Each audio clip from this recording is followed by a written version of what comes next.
Oke teman-teman, kembali lagi di channel saya. Setelah episode sebelumnya yang sangat seru, kini kita kembali dengan episode yang baru, dengan bocoran cerita yang saya angkat dari novel. Dan jangan lupa subscribe dulu bagi kalian yang suka. Dan sekarang saya mau menceritakan bocorannya kembali. Dan jangan lupa untuk subscribe, klik loncengnya, dan juga lupa like. Selamat menikmati. Gaskeun. Hao Yue yang lemah segera kembali ke dunia aslinya, dan sekarang, Long Hao Chen akhirnya mulai memahami mengapa Kaisar Dewa Iblis berusaha mencarinya di masa lalu. Itu karena kekuatannya merupakan ancaman bagi iblis, mengingat kemampuannya menghancurkan pilar Dewa Iblis. Mengepalkan kedua tangannya, dan memegangnya erat-erat, Long Hao Chen berbalik untuk melihat rekan-rekan di belakangnya. Kita menang, ya, kami menang. Long Hao Chen mengulurkan tangan kanannya, dan Sima Xian, Han Yu, Lin Xin, Wang Yuan dan Chen Ying'er menempatkan tangan mereka di atasnya, satu demi satu. Cai Er tampak agak ragu-ragu, tetapi pada akhirnya tetap meletakkan tangannya yang lembut di atas tangan Chen Ying'er. Long Hao Chen kemudian menambahkan tangannya di atas tangannya. Lalu dia tiba-tiba berteriak keras lagi, "Kita menang." Di depan rekan-rekannya, Long Hao Chen selalu menunjukkan sisi seriusnya. Jadi ini mungkin pertama kalinya dia menunjukkan sisi berapi-api. Baru sekarang orang lain yang hadir di sampingnya menyadari bahwa ksatria muda yang telah menarik mereka ke depan masih belum mencapai usia 20-an. Suasana gembira tidak berlangsung terlalu lama, dan setelah gejolak emosi sementara, Long Hao Chen kembali ke ketenangannya yang biasa. Dengan suara yang dalam, dia berkata, "Semuanya mari istirahat dan berkumpul kembali di pintu masuk gua, sebelum menjelajahinya. Setelah ini, kita harus meninggalkan tempat ini secepat mungkin. Kita tidak tahu apakah Dewa Iblis lainnya akan menunjukkan reaksi dari penghancuran salah satu dari 72 pilar mereka. Tempat ini jelas tidak cocok untuk kita tinggali." Semua orang mengangguk mendengar kata-kata ini, kembali ke gua untuk berkumpul. Orang yang paling membutuhkan istirahat adalah Long Hao Chen, yang duduk dan fokus pada kultivasinya, dikelilingi oleh yang lain semuanya beristirahat sendiri. Meskipun pertarungan yang baru saja terjadi singkat, setiap orang mengalami kelelahan mental pada tingkat yang berbeda-beda. Sekarang mereka bisa bersantai dan sedikit lengah. Kelelahan segera melanda mereka. Mungkin kelelahan ini menumpuk sejak mereka memasuki wilayah iblis. Keempat penjaga suci berdiri di luar gua, dengan tenang menatap ke kejauhan.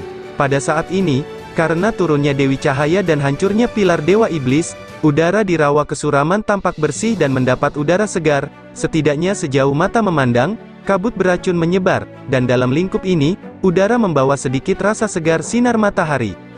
Rawa kesuraman kembali tenang, dan meskipun tanah kematian ini tidak begitu kaya akan nafas kehidupan, aura kematian yang dulu berbau setidaknya tertutupi oleh semua lumpur. Kekuatan alam yang agung sungguh besar dan menakutkan. Baik manusia maupun iblis, semua makhluk hidup sepertinya hanyalah bagian dari rantai makanan. Long Hao Chen tidak beristirahat terlalu lama, dan setelah kira-kira setengah jam, matanya sudah terbuka. Sima, jaga pintu masuk bersama dengan penjaga suci ke-9, ke-10, dan ke-12. Jika terjadi sesuatu, mintalah penjaga suci ke-10 masuk untuk memberitahu kami. Yang lain, ikuti aku. Berdiri sekali lagi, Long Hao Chen segera memberikan perintah ini. Alasan Sima Xian tetap tinggal adalah sederhana, efek samping dari Purple Godly Thunder masih belum hilang, dan jika terjadi sesuatu di dalam gua, dia akan kesulitan untuk merespon. Sima Xian mengangguk, lalu menggenggam bola cahaya raksasa miliknya. Dia duduk di tanaman merambat dekat pintu masuk gua. Spesialis es pengawal suci ke-11 kemudian muncul dan menemani kelompok Long Hao Chen di dalam gua. Alasan untuk membawa pengawal suci ke-11 adalah sederhana. Pertama karena pengetahuan dan pengalamannya, dan kemudian karena sebagian besar kemampuannya berorientasi pada kontrol. Long Hao Chen adalah garda depan, dengan Han Yu dan Wang Yuan di kedua sisinya, Lin Xin, Chen Ying'er, dan pengawal suci ke-11 berada di tengah, dan akhirnya, Cai Er berada di belakang. Meskipun bahaya tidak memiliki peluang besar untuk muncul di belakang, Cai Er masih tetap menjadi petarung jarak dekat tidak peduli apa yang dikatakan orang, mengingat kendali atas kemampuannya bertambah seiring waktu. Dengan dia di belakang, Long Hao Chen juga akan bisa bersantai. Tanaman merambat hitam kehijauan bertahan terus-menerus, membentang tanpa akhir. Namun yang mengejutkan semua orang, tanaman merambat ini sepertinya mengeluarkan cahaya redup. Oleh karena itu, saat turun, gua tidak gelap. Seluruh bagian dalam gua tidak terlihat lebih kecil karena terus melebar, dan tetap proporsional dari awal hingga akhir. Kecenderungannya juga tidak penting. Semakin dalam mereka pergi, cahaya yang dihasilkan oleh tanaman merambat di sekitarnya malah semakin terang. Dengan secercah cahaya hijau, Long Hao Chen merasakan perasaan aneh tumbuh dalam dirinya. Sejak awal, ketika dia memasuki gua itu, hatinya merasakan resonansi. Tentu saja, dia tidak mungkin mengetahui identitas harta karun di dalamnya sebelumnya, tetapi perasaan kedekatan ini terasa seperti berasal dari elemennya. Babi McDool memberinya informasi tentang tempat ini dari jarak yang agak jauh, yang menandakan bahwa harta karun itu memiliki penyesuaian terhadap cahaya, dan ketika mereka mengumpan Dewa Iblis Ular Iblis ke dalam, Long Hao Chen sudah merasakan dengan jelas bahwa informasi yang disampaikan oleh McDool benar, bahwa tempat ini berisi keberadaan cahaya yang luar biasa. Pada saat mereka berada di pintu masuk gua, meskipun elemen cahayanya tidak terasa berlebihan, namun tetap mengandung kemurnian yang ekstrim, yang menunjukkan hampir tidak ada perbedaan tingkat dengan atribut Long Hao Chen sendiri sebagai dewa pilihan. Hanya saja atribut cahaya ini tampak jauh lebih lembut daripada Long Hao Chen. McDool sudah dijatuhkan oleh Chen Ying'er, berlari di depan. Meskipun demikian, dia tidak hati-hati seperti Long Hao Chen, dan maju dengan mata berbinar, mengayunkan kaki montoknya ke depan. Melihatnya sekarang, siapa sangka kalau lelaki kecil ini benar-benar mampu meniru penampilan dan aura Kaisar Dewa Iblis. Cahaya lembut menyebar di udara, dan tanaman merambat di sekitarnya perlahan-lahan diwarnai dengan warna batu giok yang sama dengan Raja Boa Hutan. Seluruh gua memiliki tampilan yang mempesona. McDool, pelan-pelan sedikit, Chen Ying'er tiba-tiba memanggilnya dari belakang. Namun sebaliknya, McDool tiba-tiba berakselerasi, berlari ke depan dengan cepat, jalan ke depan tiba-tiba berbelok, memaksa berbelok ke kiri di tikungan. Seperti itu, semua jejak sosok McDool lenyap. Long Hao Chen yang berdiri di depan kelompok, tentu saja merupakan awal yang intens. Keempat sayap di punggungnya terbentang tiba-tiba, dan membentuk busur emas yang akurat di lengkungan kurva, mengejar McDool. Jika pengawal suci ke-10 ada di sini, dia pasti akan berseru kagum dari kendali penerbangan Long Hao Chen. Ketika semua orang berbelok di tikungan, mereka segera menghentikan langkah mereka, dan hal yang sama berlaku untuk Long Hao Chen. McDool sudah dipeluknya, tapi di depan mereka muncul pemandangan yang luar biasa. McDool terus mengerang dalam pelukan Long Hao Chen, mengeluarkan suara yang mirip dengan erangan, tampak bersemangat. Ekspresi Long Hao Chen tampak agak kosong, karena pemandangan di depan matanya terlalu menakjubkan. Mungkinkah yang disebut harta karun itu? Pada saat ini, tanaman merambat di sekitarnya sudah berwarna emas karena pantulan, dan segera setelah mereka mengambil giliran itu, semua orang segera tenggelam ke dalam lautan emas itu. Esensi cahaya yang intens sama sekali tidak mengandung kotoran, dan pancaran cahaya keemasan yang lembut menyerang mata mereka, meresap ke dalam, dan memberikan perasaan nyaman yang tak terhindarkan. Perasaan ini sungguh luar biasa, terutama bagi pengguna elemen ringan Long Hao Chen dan Han Yu. Long Hao Chen menoleransinya dengan cukup baik karena energi spiritualnya pada mulanya adalah eksistensi tingkat ini, jadi ketika mandi di dalam, dia hanya merasakan kabut emas tipis bergema dengan dirinya sendiri. Indra Han Yu menjadi sangat tajam, dia merasakan energi spiritual internalnya mendidih dengan hebat, dengan menahan diri dengan paksa, dia masih berhasil menahan diri agar tidak terpengaruh sambil mengerang. Mereka sudah berada di ujung gua, di mana mereka menemukan bahwa esensi cahaya yang kuat adalah sebuah keberadaan yang Long Hao Chen benar-benar tidak berharap untuk melihatnya. Sesampainya di ujung gua, tiba-tiba gua itu menjadi sangat besar. Pemilik cahaya keemasan yang menyilaukan itu secara tak terduga adalah seekor siput yang sangat besar. Cangkang siput ini panjangnya lebih dari 5 meter, dan cahaya yang bersinar tersebar dari cangkang itu, bagian luar tubuhnya memancarkan cahaya tembus cahaya, sedangkan bagian dalamnya dipenuhi bintik cahaya berwarna keemasan. Dua tanduk panjang dan lembut bergoyang di sekelilingnya, dan ia memiliki sepasang mata hitam pekat, juga menatap kosong pada kelompok Long Hao Chen. Cangkangnya memang sangat indah, bentuknya hampir bulat sempurna, lingkaran pola spiral dikumpulkan secara horizontal di atasnya, tertata rapi dan elegan, permukaannya tampak seperti pantulan cahaya terang yang tak terbatas, di tengahnya terdapat tonjolan. Meskipun itu tidak lebih dari seekor siput, Long Hao Chen dan rekan-rekannya yakin bahwa ini adalah pertama kalinya mereka melihat binatang ajaib yang begitu cantik dalam hidup mereka. keindahannya bahkan melampaui Starlight Unicorn dalam pikiran Long Hao Chen, seolah-olah itu adalah bagian dari cahaya. Sangat cantik, binatang ajaib macam apa itu? Chen Ying-er bergumam ringan, dia menanyakan pertanyaan yang ada di hati setiap orang, tetapi tidak ada yang merasakan ancaman apapun dari binatang itu. Namun, siput besar itu tidak melihatnya seperti itu, seolah merasakan keheranan Chen Ying-er, ia mengeluarkan suara mendesis dan menarik kembali dirinya ke dalam cangkangnya. Siput besar itu berbalik, dan tentu saja, yang tersisa di hadapan kelompok itu hanyalah cangkang yang luar biasa itu. Kedua tangan Long Hao Chen terangkat, menghentikan teman-temannya mendekati siput. Harta karun Raja Boa Hutan ternyata adalah seekor siput, itu benar-benar tidak terduga, terutama ketika atributnya tidak ringan. Dalam beberapa hal, dia termasuk dalam tipe atribut kehidupan, bercampur dengan beberapa atribut heterogen lainnya, dan karena tinggal di rawa-rawa tersebut, tubuhnya juga membawa atribut racun.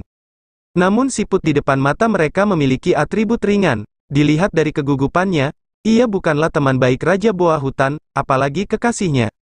Lalu, hanya ada satu kemungkinan, itu adalah musuh Raja Boa Hutan, tapi siput ini sudah hidup dengan baik sejak lama, yang juga membuktikan bahwa siput besar ini adalah binatang ajaib tingkat ke-9 yang tidak memiliki masalah untuk bertahan di sini selama beberapa bulan. Tingkat ancamannya tidak perlu diragukan lagi. Karena alasan ini, meskipun siput ini memiliki elemen ringan yang sama dengan Long Hao Chen, tidak mungkin dia membiarkan yang lain mengambil risiko untuk mendekatinya.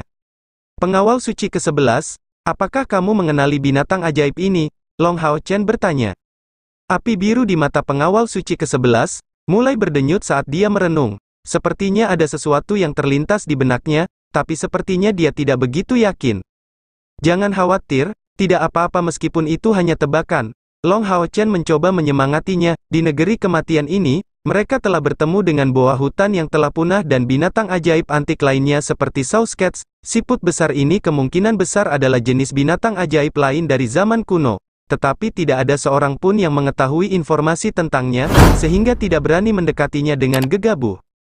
Pengawal suci ke-11 mengangguk ringan, memberikan jawaban. Dari auranya, itu pastinya sejenis binatang ajaib kuno, seharusnya itu adalah binatang suci cahaya bintang.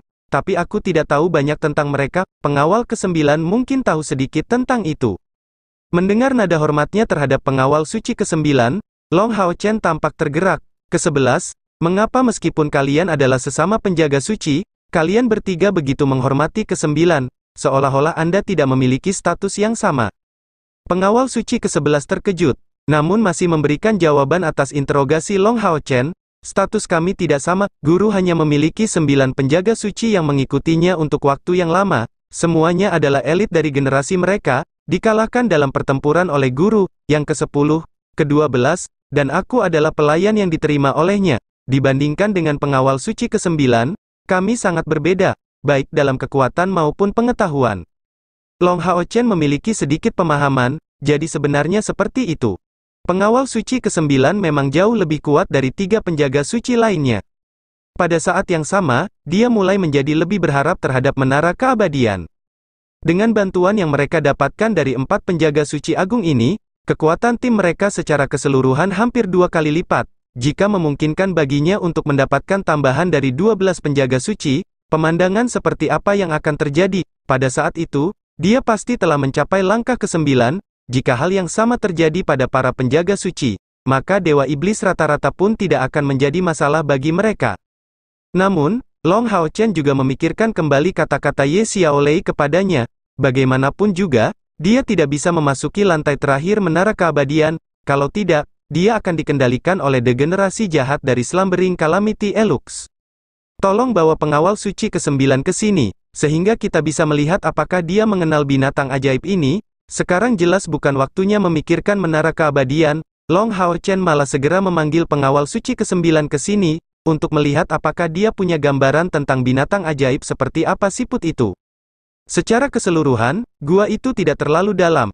Beberapa saat kemudian, pengawal suci ke-9 tiba di sisi Long Hao Chen. Tapi dia tiba-tiba menjadi kaku saat melihat siput besar itu, dan bahkan jiwa yang berdenyut di matanya sepertinya membeku. Long Hao Chen tidak memotongnya. Selain kekuatan, nampaknya 3 penjaga suci lainnya hanya mempertahankan perasaan dan pengetahuan mereka, dengan beberapa naluri pertempuran dan ingatan mereka. Tapi pengawal suci ke-9 tampaknya memiliki jiwanya sendiri. Misalnya, ketika melihat Chai rasa hormat dalam perilakunya tampak lebih jelas dibandingkan Long Hao Chen. Setelah beberapa saat, pengawal suci ke-9 tampaknya kembali ke keadaan normalnya, sambil bergumam, ini adalah binatang dewa cahaya bintang, dari era damai, siput matahari dan bulan ilahi.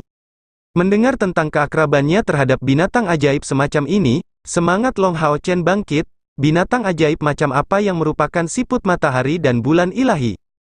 Pengawal suci ke-9 menjawab, bahkan pada zaman kuno, kelangkaan mereka bahkan melebihi kelangkaan naga.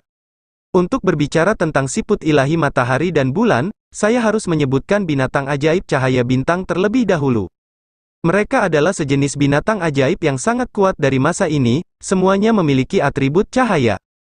Segala jenis binatang ajaib dapat melahirkan binatang dewa cahaya bintang. Dan masing-masing dari mereka adalah eksistensi di peringkat ke-10, mereka mewakili cahaya, dan nilainya sangat besar. Setiap kali binatang ajaib cahaya bintang muncul, berbagai ras pasti akan menyerangnya dari semua sisi. Seperti ketika manusia menemukan alat dewa, tidak ada ras yang tidak memiliki keinginan terhadap mereka. Akibatnya, binatang ajaib cahaya bintang tidak dapat bereproduksi, dan jumlah mereka terus berkurang seiring waktu, hingga akhirnya punah, dan tidak ada yang muncul. Apa manfaat yang bisa diberikan oleh binatang ajaib cahaya bintang? Long Hao Chen bertanya dengan rasa ingin tahu. Pengawal suci ke-9 menjawab, saya bisa memberi Anda contoh sederhana agar Anda mengerti. Di masa lalu, ketika Master membangun menara keabadian, dia menggunakan 3 inti magis binatang dewa cahaya bintang pada intinya, dan hingga saat ini, Tower of Eternity masih tetap megah, justru karena keberadaan ketiga inti ini, menjadikan menara keabadian sebagai alat supra ilahi. Alat supra ilahi, Long Hao Chen mendengar kata baru lainnya. Pengawal suci ke-9 menjelaskan, apa yang disebut alat supra ilahi adalah benda seperti pilar yang baru saja kita hancurkan. Namun, pilar itu sepertinya masih belum berada pada peringkat alat supra ilahi, hanya pada tahap awal. Namun pilar itu sepertinya hanyalah bagian dari sejenis senjata ultra ilahi yang bahkan lebih menakutkan daripada alat supra ilahi. Kami belum pernah melihat hal seperti itu sebelumnya. Setidaknya sepengetahuan Tuan kami, hal itu tidak ada. Di dunia ini, kita datang untuk mencari informasi mengenai alat-alat ultra ilahi, namun kenyataannya, tidak banyak catatan tentangnya, bahkan di buku-buku kuno manapun di dunia kita. Di sampingnya, Lin Xin mau tidak mau bertanya, lalu, bagaimana Anda bisa yakin bahwa pilar dewa ilahi ini adalah bagian dari alat ultra ilahi? Pengawal suci ke-9 menjawab, dari auranya, meski kekuatannya jauh melebihi senjata biasa, pada saat dihancurkan, ia mengeluarkan aura dari senjata ultra ilahi. Aura menakutkan semacam ini 10 kali lipat lebih kuat dari menara keabadian. Keberadaan seperti itu tidak dapat dijelaskan kecuali menyebutnya sebagai alat yang sangat ilahi. Long Hao Chen mengangguk ringan, seolah memahami situasi berbahaya yang mereka alami. Alat ilahi, alat supra ilahi, dan alat ultra ilahi. Itu adalah pertama kalinya dia mendengar nama alat ilahi ini. Tapi bagaimanapun juga, tidak ada keraguan tentang keberadaan mereka.